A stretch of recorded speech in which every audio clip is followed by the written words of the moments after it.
9 से स्टार्ट करते हैं। The angle of elevation of the top of A building from the foot of A tower is 30 degree and the angle of elevation of the top of the tower from the foot of the building is 60 degree if the tower is 50 meter high. Find the height of the building. वो कह रहे हैं कि जो angle of elevation है एक building के top का एक टावर के फुट से वो आपका 30 डिग्री है।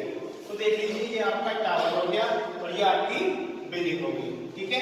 तो आपके जो इसके फुट से ये एंगल है कितना है, ये 30 डिग्री है। कितना है ये वाला एंगल, 30 डिग्री। ये आपका क्या है, टावर है और ये आपकी बिल्डिंग है, ठीक है ना। इसको आप ए कह दीजिए, इसको बी कह दीजिए और इसको सी। ये पॉइंट आपका जो टावर का टॉप है वो जाएगा डी। फिर वो नेक्स्ट लाइन में ये कह रहे हैं कि the angle of elevation of the top of the tower from the foot of the building, building के फुट से इस टावर के टॉप का जो एंगल है ये, सॉरी ये जो एंगल है वो कितना है, 60 डिग्री है। ये वाला एंगल आपका है 60 डिग्री, ठीक है। If the tower is 50 metre high, tower की हाइट कितनी दी आपको, 50 मीटर। तो वो कह रहे हैं find the height of building. तो आपको बिल्डिंग की हाइट फाइंड करनी है। मैंने लैंड के लिए जो बिल्डिंग है उसकी जो हाइट है वो कितनी है, h है, ठीक है। इसके अलावा हमें कुछ नहीं दिया गया, ठीक है। तो जो इन दोनों के बीच की डिस्टेंस है उसको आप x लैंड कर लीजिए, ठीक है। तो आप लिखेंगे land height of the building be h meter, clear, इतना समझ में आ गया सबकी। एंड ये x क्या है, distance between foot of building and tower B x metre. अब आपके पास दो ट्राइंगल है, एक ट्राइंगल DCB और एक ट्राइंगल ABC। तो सबसे पहले आप देखिए आपके पास ऐसी कौन सी दो नॉन वैल्यू है जिससे हम थर्ड अननोन वैल्यू को फाइंड कर सकें। आप ट्राइंगल DCB में देखिए, आपको DC पता है, आपको ट्राइंगल पता है और हम उससे BC को फाइंड कर सकते हैं। तो आप ले लेंगे इन ट्राइंगल DCB। अब आप देखिए आपका परपेंडिकुलर है, ये आपका बेस है और ये एंगल 60 डिग्री है, यानी कि tan थीटा यूज करेंगे। तो आप यूज करेंगे यहाँ पर tan 60 degree equals to DC upon BC, clear. tan 60 की वैल्यू कितनी होती है, स्क्वायर रूट 3 एंड DC कितना है आपका बच्चों, 50 मीटर एंड BC है आपका x। तो यहां से x की वैल्यू कितनी आ जाएगी आपकी, 50 upon square root 3 metre, clear, बता गया था। उसके बाद आगे चलते हैं, फिर आप अपने ट्राइंगल ABC में देखिए, ABC, इन ट्राइंगल ABC यहां पर भी आपको देखो परपेंडिकुलर बेस के बीच में रिलेशन बनाना है। तो यहां पर tan 30 डिग्री लेंगे आप equals to AB upon BC। tan 30 होता है 1 अपॉन स्क्वायर रूट 3। AB कितना है आपका h, ये फाइंड करना था। BC है हमारा x और x की वैल्यू कितनी आई है, 50 अपॉन स्क्वायर रूट 3। तो स्क्वायर रूट 3 कहां पहुंच जाएगा आपका, ऊपर आ जाएगा, ठीक है। तो h कितना हो जाएगा बच्चों आपका, 50 upon square root 3 into square root 3 कितना हो जाएगा, 3 मीटर, यानी h आ जाएगा हमारा 3 से जहां पर डिवाइड कर दो सबको, 3 1 जा 3, 20, 3 6 जा 18, 2 अपॉन 3 मीटर। आप लिख देंगे so height of the building 16, 2 अपॉन 3 मीटर, ठीक है। आपके टू पोल्स है क्वेश्चन नंबर 10 में, ठीक है। एक पोल हो गया आपका CA और एक पोल हो गया आपका DB, ठीक है। इन दोनों की हाइट सेम है, दोनों की हाइट h है और जो इनके फुट यानी कि जो इनके फुट के बीच की एक रोड है वो 80 80 मीटर वाइड है, ठीक है। From a point between on the road, the angle of elevation of the top of the poles are 60 degree and 30 degree. इस रोड पे इन दोनों के बीच में हमने कहीं पर एक पॉइंट लिया है, वहां से इन दोनों के टॉप का जो एंगल ऑफ एलिवेशन है, तो एक का जो एंगल ऑफ एलिवेशन है वो 60 डिग्री है और जो दूसरे वाले पोल का एंगल ऑफ एलिवेशन है वो 30 डिग्री है, ठीक है। तो वो आपसे कह रहे हैं कि find the height of the poles and the distance of the point from the poles. ये पॉइंट आपका ई हो गया। तो मान के चला मैं कि जो मेरी ये वाई डिस्टेंस है वो x है, तो ये आगे वाई डिस्टेंस कितनी आ जाएगी मेरी 80 माइनस x, ठीक है। मेरे को ये डिस्टेंस भी बतानी है और मेरे को ये हाइट भी बतानी है। इतनी बात आप सबकी समझ में आ गई, क्लियर। तो आप कोई सा भी ट्रायंगल ले सकते हैं क्योंकि वेरिएबल दोनों आने वाले हैं, तो इजी हमारे लिए कौन सा होगा, लेफ्ट वाला, ठीक है ना। तो आप लेंगे पहले लेट करो, late height of the poles be h meter, ठीक है, and distance of pole 1 from point E B x meter and distance of pole 2, ठीक है। इसे पोल 1 कह सकते हैं, ये वाला पोल हो जाएगा हमारे लिए from point A B 80 minus x metre. क्यों हुआ भाई, ये कंप्लीट 80 है और अगर ये मेरा x होगा तो ये कितना बचा मेरे पास 80 माइनस x, क्लियर।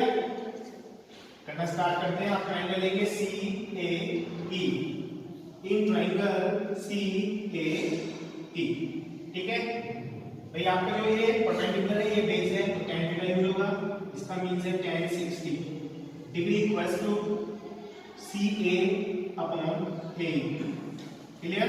tan 60 होता है स्क्वायर रूट 3, सी ए आपका h है और ये आपका x है। तो यहां से आपकी इक्वेशन आ जाएगी, चाहे आप x की फॉर्म में ले लीजिए चाहे आप h की फॉर्म में, हमें दोनों चीज फाइंड करनी है। तो मैं लिख रहा हूं यहां पर h = x स्क्वायर रूट 3, ठीक है बच्चों। ये मेरी इक्वेशन नंबर फर्स्ट आ गई है, ओके। इसके बाद में एक triangle D B E tan 30 degree equals to db upon d, tan 30 की वैल्यू होती है 1/√3 इक्वल्स टू dv आपका h है और de आपका कितना है बच्चों 80 माइनस x, ठीक है। क्रॉस मल्टीप्लाई कर लीजिए आप, जब क्रॉस मल्टीप्लाई करेंगे तो कितना हो जाएगा आपका 80 minus x equals to h²√3, ठीक है। इक्वेशन नंबर 2 अब यहां पे लिख देंगे हम, और value of h from equation first to second, ठीक है। तो कितना जाएगा 80 minus x equals to h की जगह पर जाएगा x²√3 इंटू √3, तो ये हो जाएगा आपका 80 minus x equals to 3x, ये x प्लस हो जाएगा उधर जाके, तो 3x plus x equals to 80, 4x equals to 80 and x equals to 80/4, तो यह जाएगा 20, क्लियर। x आपका 20 आ गया, तो h की वैल्यू फाइंड कर सकते हैं आप from equation first, h equals to 20√3, ठीक है। तो आप लिख देंगे, so height of poles equals to 20√3 meter and distance of pole 1 from point E equals to 20 meter and distance of pole 2 from point E equals to 80 equals to 60 metre. Clear? समझ में आ गया? A TV tower stands vertically on a bank of a canal. एक TV tower है जो vertically stand है bank of a canal from a point on the other bank directly opposite the tower the angle of elevation of the top of the tower is 60 degree. एक point है जो इसके opposite है, वहां से जो आपके टावर के टॉप का एलिवेशन एंगल है वो 60 डिग्री है।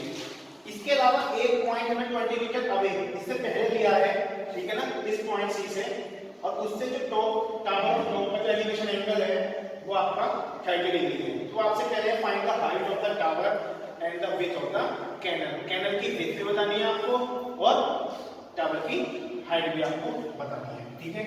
इसको आपने क्या कर लिया, ये आपका h हो गया और इसको आपने x ले लिया। क्लियर हो गया इतना? सिंपल है। सबसे पहले आप इस ट्रायंगल को लेंगे, सबसे पहले आप लिख लीजिए लेट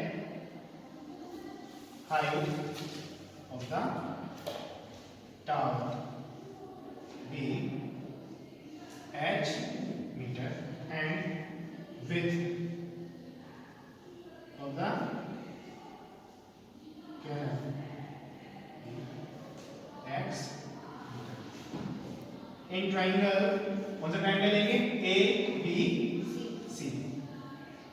ये 60 डिग्री है तो tan 60 degree equals to AB upon BC। tan 60 की वैल्यू स्क्वायर रूट 3 a भी आपका h और ये आपका x। h इक्वल्स टू कितना जाएगा? x square root 3। Clear? Same है लास्ट क्वेश्चन की तरह। अब आप लेंगे triangle A B D। In triangle A B D tan 30 degree equals to AB upon BD complete आएगा ये, ठीक है ना। एक tan 30 कितना होता है 1 अपॉन स्क्वायर रूट 3 और AB कितना है आपका h अपॉन BD कितना है 20 plus x 20 plus x cross multiply कर दीजिए इसकी, ये हो जाएगा आपका 20 plus x equals to h square root 3। ये आपकी इक्वेशन नंबर 2 है और इसको आप इक्वेशन नंबर 1 लिख लीजिए। Put value of h from equation first to second, ठीक है। यहाँ से आप ये h की जो वैल्यू है उसको यहाँ पर पुट कर दीजिए, ये हो जाएगा 20 plus x equals to x square root 3 into square root 3। ये हो जाएगा 20 plus x equals to 3x। Clear? तो ये 3x minus x equals to 20, तो 2x equals to 20 and x equals to 20 upon 2। तो ये आएगा आपका 10 मीटर, ठीक है। From equation first h equals to 10 square root 3 metre. Okay, so height of tower equals to 10 square root 3 meter and width of the canal equals to 10 meter, ठीक है।